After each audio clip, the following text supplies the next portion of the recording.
Oh vosotros defensores de la Real Academia Española que entráis aquí, abandonad toda esperanza.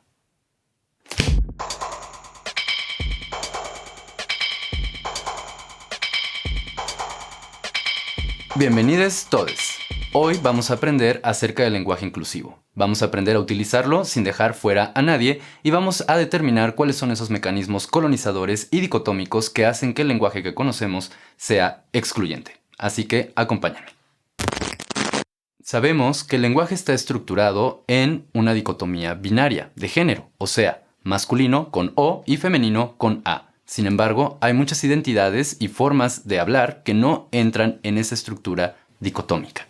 Puede ser que una persona no binaria se vea más masculina o más femenina, o simplemente que no le dé importancia a su expresión de género y aún así se considere no binaria. Esto significa que no necesariamente tiene que haber una correlación entre la identidad y la expresión de género.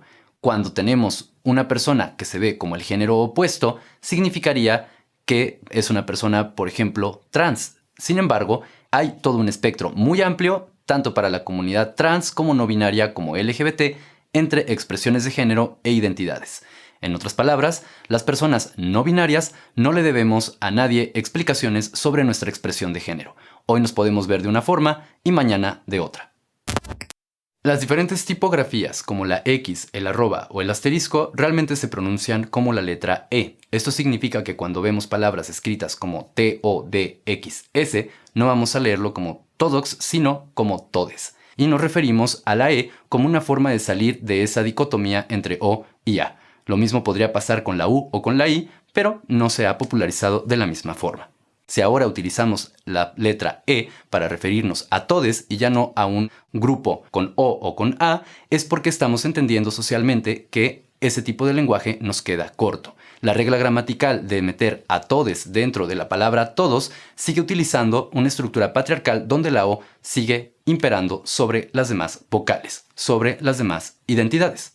En el caso del arroba, estamos hablando de la combinación o fusión entre la O y la A. Sin embargo, sigue todavía hablando en una voz dicotómica, binaria, femenino, masculino. Para eso surgió la X, que de hecho tiene parte de sus orígenes en los blogs feministas de finales de los 90 y principios de los 2000, en donde las propias autoras feministas empezaron a utilizar la X no solamente como un recurso estilístico, sino una forma de negar lo que significa masculino o femenino y hablar más allá de esas barreras dicotómicas del género.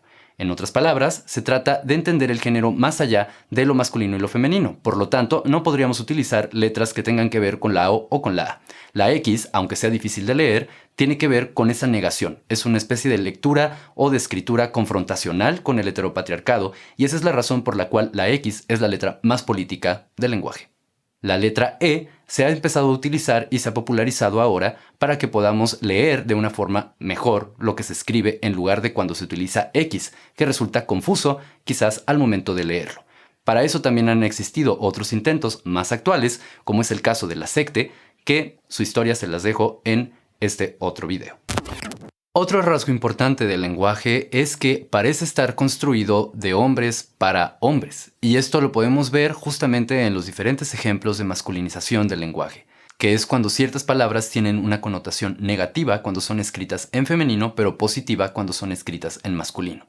Los ejemplos más sonados de estos casos es, por ejemplo, la palabra asistente, que en masculino significa alguien que asiste, mientras que en femenino asistenta significa alguien que se dedica únicamente a labores de limpieza o que es una sirvienta y que sirve a los demás de forma sumisa. Otro ejemplo sería mujer pública, expresión que en femenino significa prostituta, mientras que en masculino, hombre público es alguien que tiene un deber cívico o que desempeña algún cargo político.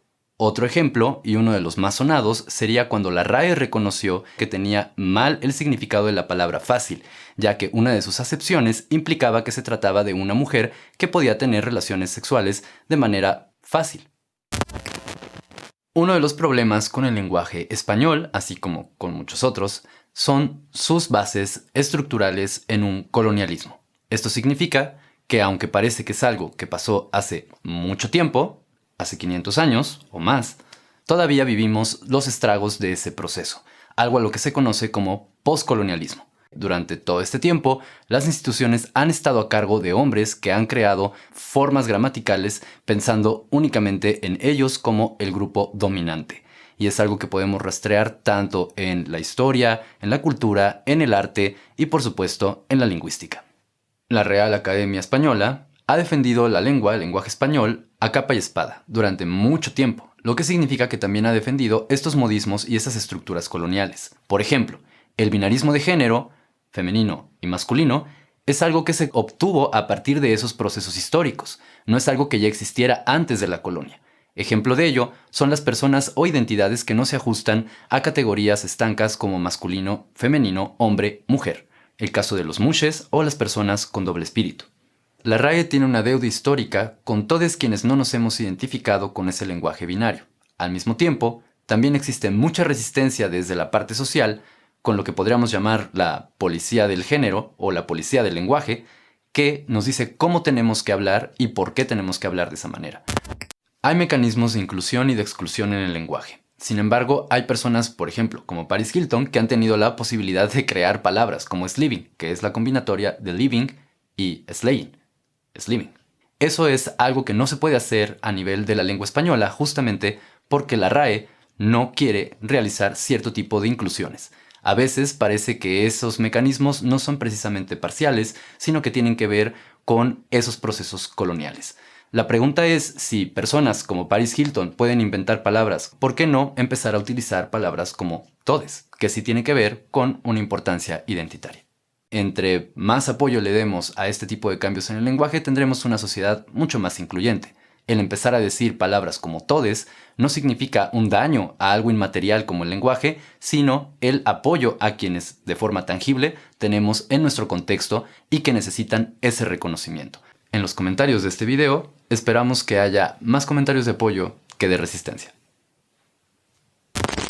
Uno de los argumentos más utilizados para desbancar el lenguaje inclusivo es decir que el verdadero lenguaje incluyente tendría que ocuparse del braille o del lenguaje de señas manuales. Sin embargo, estos dos lenguajes siguen basados en estructuras dicotómicas y binarias, sin mencionar que muchas de las personas que recurren a ellos forman parte de grupos de diversidad funcional y diversidad corporal, quienes también tienen un montón de identidades diversas. Eso significa que también en braille y lenguaje de señas manuales se dice, se lee, se escribe todes.